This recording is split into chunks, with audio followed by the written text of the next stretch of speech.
Hello दोस्तों। आज जिस बारे में हम बात करने जा रहे हैं वो एक कंट्रोवर्शियल टॉपिक है जो कि अभी रिसेंटली नया नया उभरा है, जो कि है विकास दिव्या कीर्ति सर के ऊपर, जो कि आईएएस की कोचिंग यानी दृष्टि आईएएस के फाउंडर हैं। उनके ऊपर पढ़ाते वक्त उन्होंने एक बुक का जिक्र किया था और उस बारे में बोला भी था कि मैं इस बारे में अगर बोलूँगा तो मेरी ज़ुबान कट जाए। और वो उनके शब्द नहीं थे, वो उस बुक में लिखा हुआ था, उस ऑथर ने लिखा था, जिसमें उन्होंने श्री राम के बारे में उल्टा सीधा लिखा हुआ था, कुछ वैसे ही। तो उन्होंने उसको बताया कि उस बुक में ऐसी ऐसी चीज़ लिखी हुई है।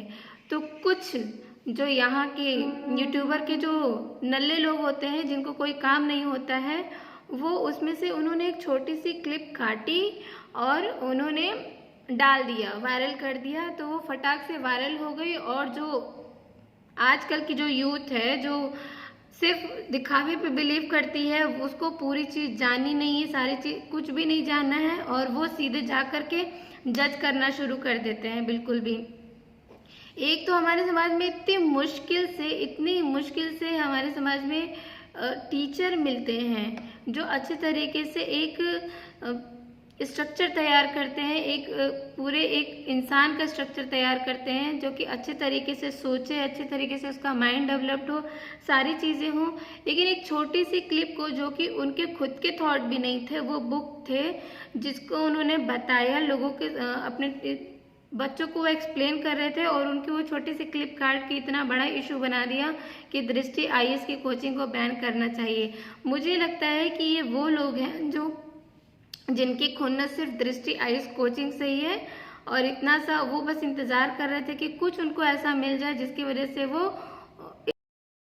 कर सके, इसको डुबा सके। और उनकी सही भी हो रही है कुछ हद तक। लेकिन दिव्या सर सामने आए, उन्होंने कहा कि इस बुक में उन्होंने दिखाया कि इस बुक में, जो कि एक धार्मिक बुक है, इस बुक में वो लाइन लिखी हुई है। तो उन्होंने बोला था, उनके खुद के थॉट प्रोसेस नहीं थे। अगर आप एक अच्छे हिंदुस्तानी हैं, एक अच्छे इंसान हैं, ह्यूमैनिटी आपके अंदर थोड़ी भी है, तो आपके आगे अगर कोई भी इससे पहले भी, या जिस भी रिलीजियन हो, या किसी पर्सन के ऊपर है, किसी भी चीज़ के ऊपर हो, अगर आपको कोई भी छोटी सी क्लिप वायरल दिखे तो उसके बारे में जानने की कोशिश करिए कि ये जो क्लिप, तो ये पूरा वीडियो अगर आप तब उस बेसिस पे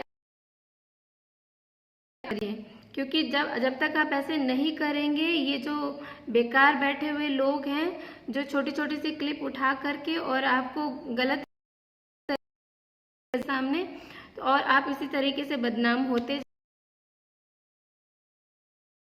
के लेवल, मतलब आईएएस लेवल के बच्चों को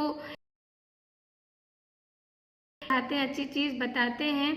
क्योंकि एक आईएएस ही होता है जो पूरे डिस्ट्रिक्ट को संभाल के रखता है, उनके ऊपर जिम्मेदारियां होती हैं, देश की जिम्मेदारी होती है। और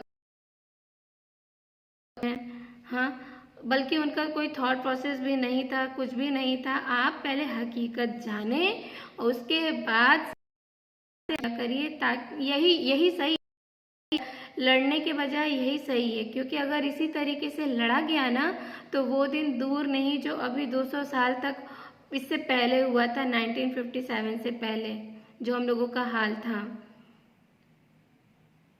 क्या बताया जाए।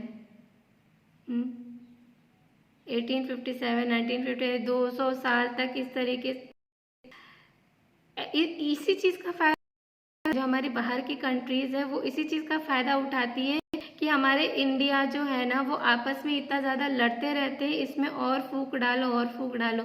और हम जैसे जो लोग होते हैं, वो अपने ही लोगों को करके खुश होते हैं और सोचते हैं कि ग्रोथ हो रहा है हमारे भारत के ग्रोथ के लिए हम सबको एक ही होना पड़ेगा, एक ही तरीके से सोचना पड़ेगा, एक दूसरे की रिस्पेक्ट करनी पड़ेगी, तभी ये इंडिया हमारा आगे बढ़ सकता है।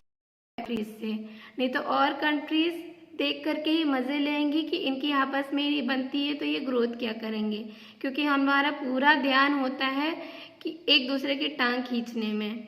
दिव्यकीर्ति सर को बैन होना चाहिए, हम सपोर्ट करते हैं, वो बहुत ही अच्छे टीचर हैं। वो एक सोसाइटी के लिए एक स्तंभ है, आईएएस के बच्चों के लिए एक स्तंभ है। क्या कर सकते हैं, आप भी सपोर्ट करिए सर को, और इस तरीके से की चीज़ फैलाने से बचिए। ये बहुत ही ज़्यादा गलत बात है, बिल्कुल भी नहीं होना चाहिए ऐसा। Thank you.